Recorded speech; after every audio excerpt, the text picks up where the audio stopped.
A Russian drone with a high explosive warhead hit the shelter of the fourth power unit of the Chernobyl nuclear power plant.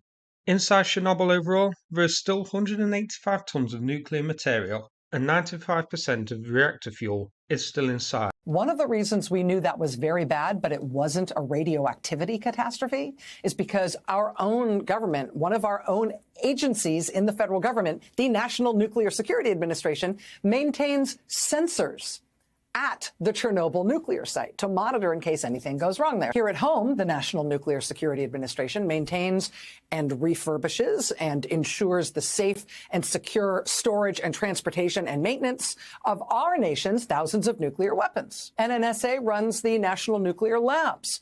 They are the people in charge of making sure that terrorists don't get their hands on a nuclear weapon. The President of the United States allowed his top campaign donor to send basically random, unvetted young people with no experience and no subject matter expertise at all into the agency, and he had them fire them without those kids apparently having any idea what those people in that agency do. Increase the amount of nuclear power substantially in Germany. This would be great. Yes, absolutely. People don't quite realize just how small the center core of a nuclear power plant is. Yes. It's like amazingly tiny.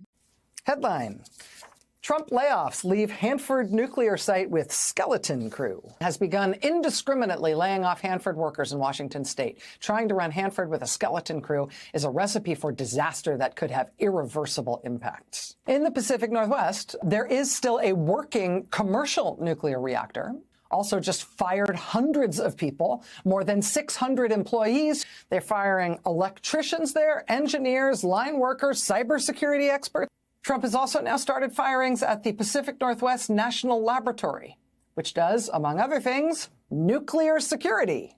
And without any way to get them back, quote, attempted to notify some employees who had been let go the day before that they are now due to be reinstated. But they struggled to find them because they did not have their new contact information. Quote, the termination letters for some NNSA employees are being rescinded, but we do not have a good way to get in touch with those personnel. They fired these people effective immediately and cut all of these people off from their work email and all their work computer systems and everything. And so after sending out those termination notices on Thursday night, they tried on Friday to take it back. They tried to unfire. You're the best. You're the best. Yeah. God's blessing. God's blessing.